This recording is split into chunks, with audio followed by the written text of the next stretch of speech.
Well, Hello. look who I found. You always say that like I ran away or something.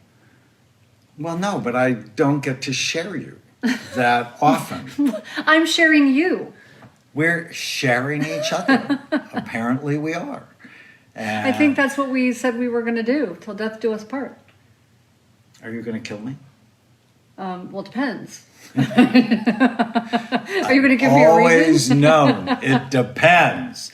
I will love you until death do us part, depending on. We hope you are having a good pandemic number 14 Tuesday. And,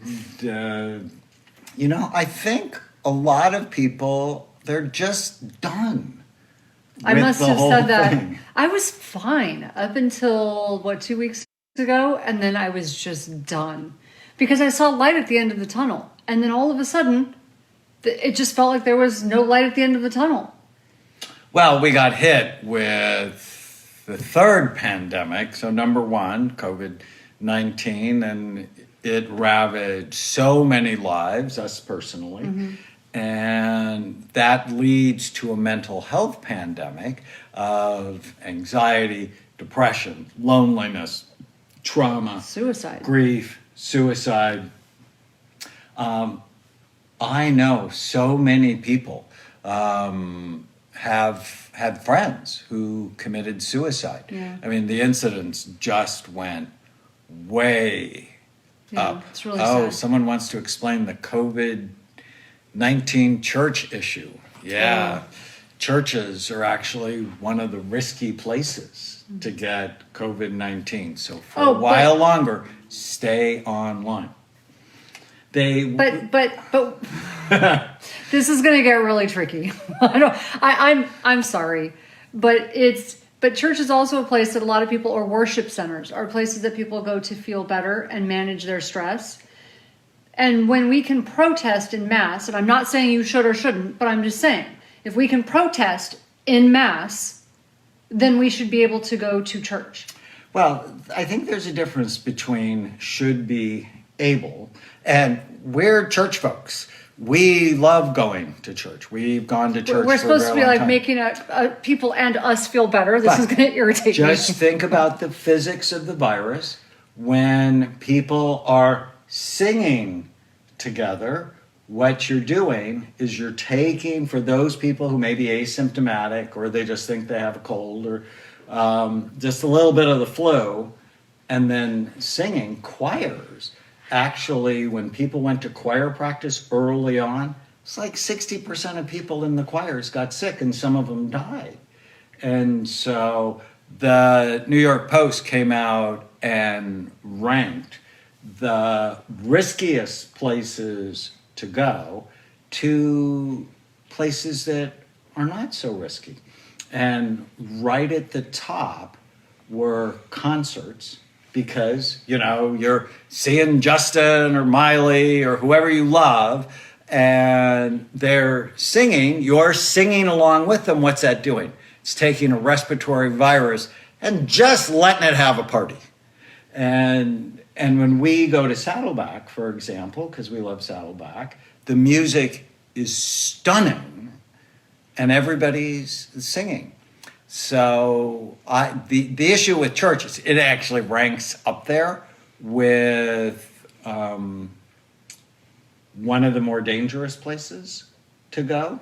And I suppose if you go to a really, really small church, that would be... Well, so my mom's church, what they're doing is they're taking reservations, and they are actually blocking off seats, and you're 6 feet apart. So that's one way. But I'm not arguing the fact that if you're going to church and you're sitting next to each other in the tight seats in some of the mega churches, like one of the churches we go to that's really big, that's a risk. But if we're going to say that, then let's also acknowledge that if we're going to be out protesting, that's a risk. And it's going to increase the cases. It's just one of the reasons why people are just done with it, because certain states, California where we are, lock down, stay at home, but then they don't have, and when people protest to stay at home, there was a lot of angst from our leaders, But then when they're protesting the killing of George Floyd, which was heinous and horrible, right? Yeah, no one is saying but it's but then they're not talking about that either. And so it doesn't seem balanced. It doesn't seem balanced. Doesn't seem fair. Right. And the news media, and we talk about this a lot, is out to make you upset. They're not out to do kumbaya because nobody clicks on kumbaya. And so... Yeah, so that's one of the things I want to point out. So I've been... I agree with your wife. And I agree with her because to disagree is painful. No, that's not true. See, you keep throwing me under the bus. Anyways. So, but I will admit, when COVID hit, and I started to analyze why I was getting really anxious, and my anxiety was going through the roof.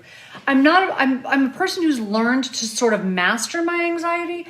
When COVID hit, I was like, oh, let's pay attention. Let's take care of this. The nurse in me, the person who's prepared for disasters kicked in. I felt somewhat empowered because I was within my scope of training, right? I was within, it's like, oh, I know what to do. And so, yes, I was concerned, but I also felt somewhat empowered, okay? When the second pandemic hit, if you will, or let's say the third, which was the social explosion, I didn't feel in control. And I don't think anybody feels in control. I think it's like worrisome. It's like we see some things that are necessary, but we also see things that are scary. Hey, Aslan. But we see things that are scary, and we see things that are like, wait, this is unprecedented. And so wherever you land on that isn't the point. The point is we don't have a set way to fix it. There's not a set thing you can do. And so that I started to realize that's what was making me so anxious. And then if you add to that, for me, the things that make me feel better are prayer, meditation, going to church, doing the thing, exercise, like all the things I know I can do. Well, the pandemic changed that for a lot of people. They weren't getting vitamin D, they weren't exercising, they weren't eating healthy, they're stuck at home. Are open, they're socially, and people are going back. But they're socially isolated. They've got all these things that were taken away, and now, and then churches are on top of that. And so I started to realize, okay, I'm gonna focus back on the things that make me feel good. And then within 5 minutes, I started to pay attention. I would click just to check the headlines to make sure that everything was safe in my city, right? That it's safe and we're okay. And I would, within 5 minutes, just feel terrible and be anxious again. And I'm like, okay, there's a pattern here, right? There's a pattern. And what we want for you is to be safe and to be healthy. And mental hygiene is just as important as washing your hands. Mm-hmm. We literally have to disinfect our thoughts. And we do it by developing the right habits and then supporting each other, listening to each other, and people who are not resilient. So Tana's resilient. Tana is a neurosurgical ICU nurse. She worked with the toughest patients in the hospital and the toughest doctors in the hospital, neurosurgeons. And right, I mean, your first 6 months at Loma Linda on the ICU ward. I was the trauma patient. It was a crazy place to work. Right, I mean, nightmares and anxiety and panic attacks and then learning. So Tana's actually, one of the first responders that, we desperately need when we're sick. And what you end up learning and how you became really an A-level trauma nurse was you learned that this is temporary. You're going to be able to go home. That it's local. It's just in the hospital. It's not everywhere. And that you did have some control. And one of your teachers said you crying and freaking out is actually not good for the patient. So she said, you might think that you are empathizing with them, and in fact, you are not helping them. They need to see that you've got this. They need to see that you are together. And just to clarify, I wasn't necessarily a first responder, but I was frontline. We'll put it that way. No. So for now, during the pandemic, right there, the first responders are the nurses, and the doctors, and the people delivering your packages. Right? I mean, they're so in many ways that's exactly what you were. Somebody's in trouble, you're responding to help them, and you learn over time. And I love what you said. Your supervisor said you have to let them know you've got this. Right. So if your children are anxious, they're watching you. And if you can model mental hygiene, if you, I've got this, then they're likely to do so much better than if you model anxiety, fear, irritability, Chicken Little. Right. And I think one of the things that has started, and I know I stay in touch, I read my comments and I read the questions that people send in on social media, and I've been trying to keep a finger on the pulse of how people are feeling right now. And one of the reasons people, like about half of our people were doing really well through the pandemic, the other half really weren't during the COVID quarantine. But then it shifted to the social aspect. And I think the difference and why people are I think there have been a lot of people having a harder time with this is because it didn't feel temporary, it didn't feel local, and it didn't feel controllable. And I think that really freaked people out. I think you're right. And so I think we need to step back, and this is what we all often talk to our kids about. Step back and view this from a 10,000 foot perspective, right? Get the 10,000 foot view and look at it and go, wait a second. Step out of it. So, because when you're in it, you can't see it. And so you've got to step out of it and look at the long view and see, how can we be part of the solution? Because when you're in the problem, you can't be part of the solution. And one other thing is, right now, there's so much bullying going around, even with us. There's a lot of bullying going around on social media. It's being used in just a really weird way, really awful way. Not that it always hasn't, but it feels like it's ramped up, it's revved up. And that's not helpful. When you want to make change in the world, that's not helpful. That's not going to help anybody see your perspective, whichever side you're on. That's not going to help anybody see your perspective. It's not going to help it change. Well, and I want you to share with my group what triggered that and how you responded to it. Because I think this is really important.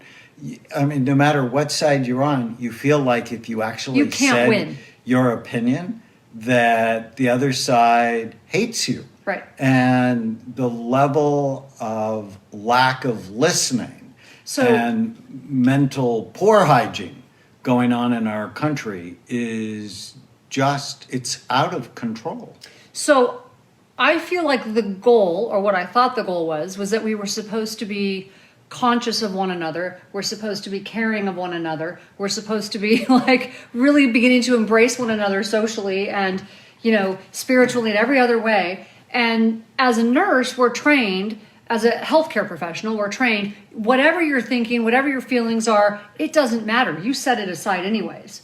So, but the goal for me in all of this is we're supposed to be embracing one another. We're not supposed to be creating a bigger divide. And so I made a comment about, staying neutral with our clinics, and man, I got creamed. So I took down a post that was posted by someone other than me. It was a political post, and it wasn't me that posted it. It was someone on our team. They thought they were doing the right thing, and we're not a political place because we see thousands of people a month. And what do you think the chances are that everybody is on the same side? We need to be a safe space for everybody to come to. Doesn't matter what side you're on. I'm a nurse. I took care of, in one day, I walked in the unit and there were cops on one side and a gang family on the other because a gang member and a cop shot each other. And normally we wouldn't have them on the same unit or even the same hospital if we could avoid it, but we couldn't avoid it because the other hospital was full. So they were there. And when you have to take care of both extremes in the same day, you learn really quickly everybody bleeds the same. Everybody cries the same. Everybody grieves the same when they're in those situations. And you see mothers on the floor screaming, and you're like, you know what? This is a human being in my bed. This isn't a black person, a white person. Yes, you see their color. I'm not denying their color. I'm saying at that moment, they're humans. That's what you're taking care of. And that's where we need to be.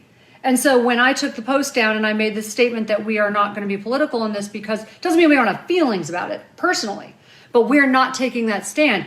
I got literally creamed. I got bullied so badly on social media. I got pretty thick skin and I like to fight, but not the point.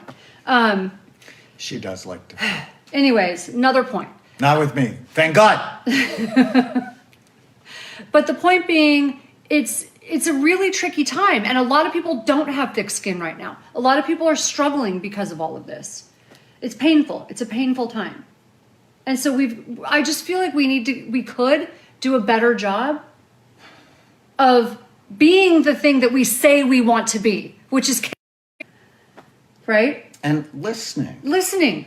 And one of our doctors, I'm so proud of him, who's black, Dr. Amina, actually did a town hall with earth-friendly products. One of the companies that I've helped to create a brain-healthy company. But, you know, their company's clearly been affected by what's going on with the pandemic and the social disruption that the CEO, who's just brilliant, we had her on our podcast, Kelly Vlahakis. She's like, we need to talk about this. And it was just so interesting what he said. We're going to post some of it on our social media channels. But he was actually born in Nigeria.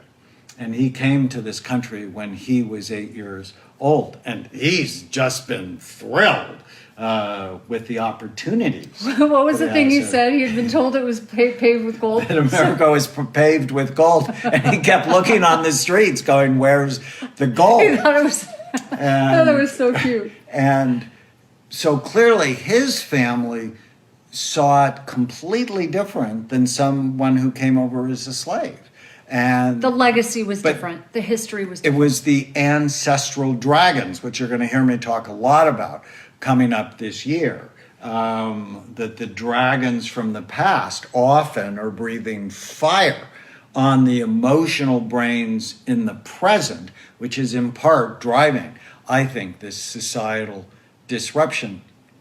But he said, if we're ever going to be helpful, we have to listen to each other. And I totally get bullying. You know, being a psychiatrist that actually wants to look at the brain, people have called me all sorts of bad names. You know, I'm a joke, I'm a charlatan, except I have the world's largest database of brain scans related to behavior. We've changed more lives than anybody I know who's a psychiatrist. But being able to have tough skin, speak your truth in love, listen, and practice good mental hygiene. So if you're done, you're like the rest of us. None of us want to keep this thing going. But I want you to take the long view. When this started back in March, I told myself, am I going to be proud of myself as a leader in September? And now it's like, am I going to be proud of myself as a leader September 2 years from now? Because who knows how long this thing is going to be gone. But I was in the Army for 10 years. I know I can get deployed and I'm going to come home if I don't get shot. So I'm like, let me just live for now and know that this deployment is temporary. And some point, you know, I mean, think of the prisoners of war that were really taken for 7 years. Right, if you think of John McCain and people like John McCain, it's if you saw it as permanent and global and hopeless, and you had no control, then you lose hope, and it's more likely to overwhelm you, and that's not what we want for you. What we want is you to be healthy and be an example of health and fitness for your children and for the people you love. Every day you're modeling health or you're modeling illness. So I did a live chat a little bit earlier today on, I was talking to my uncle who had such a positive influence on my life. He is a 9th degree black belt. He lost a leg at 17 years old in a motorcycle accident, and he got very depressed. But his answer to that was to not let it get him down. I think I actually share a lot of his genetics because he decided he was going to start practicing martial arts. He became a 9th degree black belt. Most people never knew he had lost his leg. He was practicing with a prosthetic leg. And then he went into the Karate Hall of Fame. But he was talking about this very thing. And it's very different than your dad. So different. They're nothing alike. Yeah, it's like He you should have have been my his dad. genes. Yeah. So It's did like he he was know supposed your to be my mom? dad. Yeah, and my mom loved my grandfather. So she loved their father. And my dad really didn't like his father. It was really interesting. So it's interesting how genetics and, all the family dynamics work. But anyways, he was saying the same thing. It's like, this is affecting us on so many levels. And what he was describing was our 4 circles: biological, psychological, social, spiritual. It's affected us on all of those levels. But in my mind, the answer to that is in the problem. The solution is in the problem. It's also in the biological, the psychological, the social, and the spiritual. And we need more than ever to be warriors for our health right now. Yeah. So from a biological standpoint, you want to eat right. Vitamin and D. you want to exercise. Yeah. And your best defense against COVID is your immune system. Right. Vitamin so D and vitamin C. D, vitamin C, zinc, as many vegetables as you can get. And exercise. And then just ask yourself, is this good for my brain or bad for it?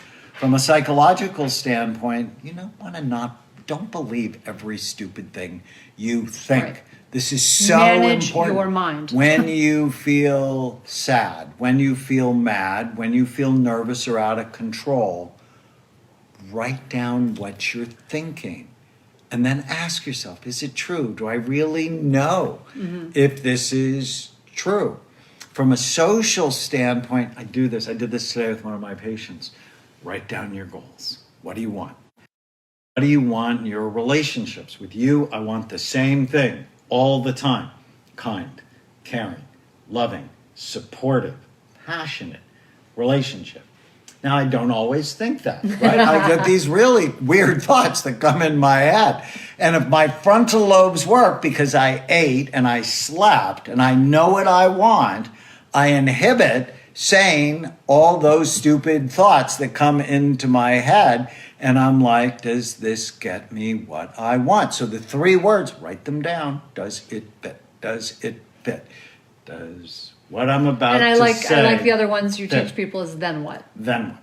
If I say this, then what will happen? If I do this, then what will happen? That's what your brain does. It's such a cool organ, but you have to tell it what you want. So from a social standpoint, we're not done. From a No, I was social looking at my standpoint, questions. from a social standpoint, you are powerful in your relationships. I can make her mad or I can make her happy. Where am I going to choose unless I have a low IQ?